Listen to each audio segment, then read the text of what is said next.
نحمده ونصلي ونسلم على رسوله الكريم اما بعد فاعوذ بالله من الشيطان الرجيم بسم الله الرحمن الرحيم قال النبي صلى الله عليه وسلم في شان رمضان فيه من 4 خصال خصلتين ترزون بهما ربكم وخصلتين لا غناء بكم عنهما فأما الخصلتان اللتان ترزون بهما ربكم فشهادة أن لا إله إلا الله وتستغفرونه وأما الخصلتان اللتان لا غناء بكم عنهما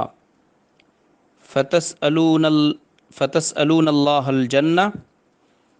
وتعوذون به من النار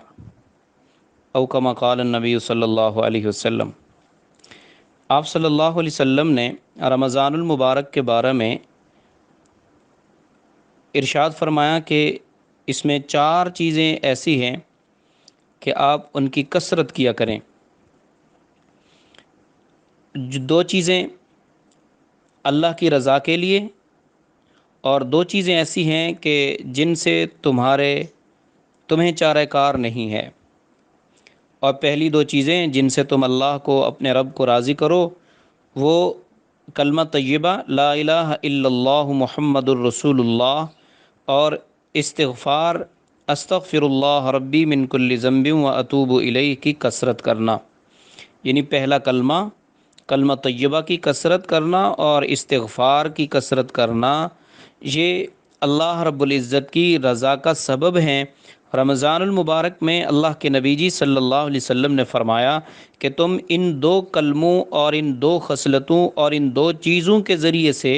کلمہ طیبہ کے کثرت سے ورد اور استغفار کی کثرت سے تم اپنے رب کو راضی کرو۔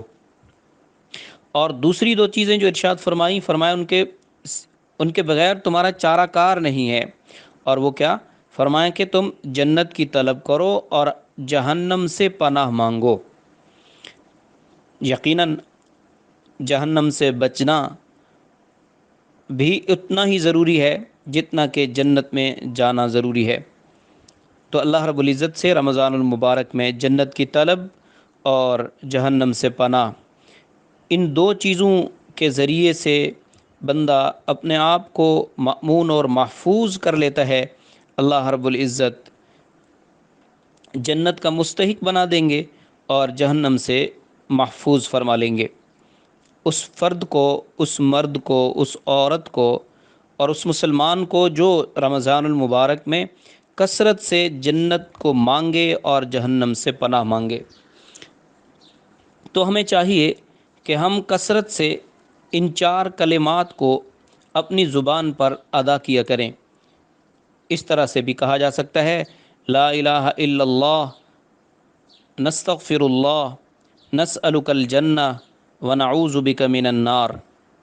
لا الہ الا اللہ نستغفر اللہ نسألک الجنہ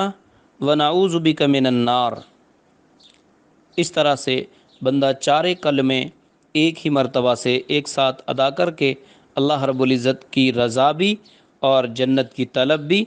اور جہنم سے پناہ بھی حاصل کر سکتا ہے۔ اللہ رب العزت سے دعا ہے اللہ تعالی ہمیں رمضان کی کامل برکات نصیب فرمائیں۔ یہ پہلا عشرہ رمضان المبارک کا گزرتے ہوئے ختم ہو رہا ہے، تو ہمیں اللہ تعالی اپنے رمضان المبارک کی اس رحمتوں سے اور برکتوں سے جو اس خاص عشرے میں اللہ تعالیٰ کی طرف سے بندوں کی طرف متوجہ ہوتی ہیں، اللہ ہمیں ہماری اولاد و نسلوں کو بھی نصیب فرمائے۔ آخر دعوانا الحمدللہ رب العالمین۔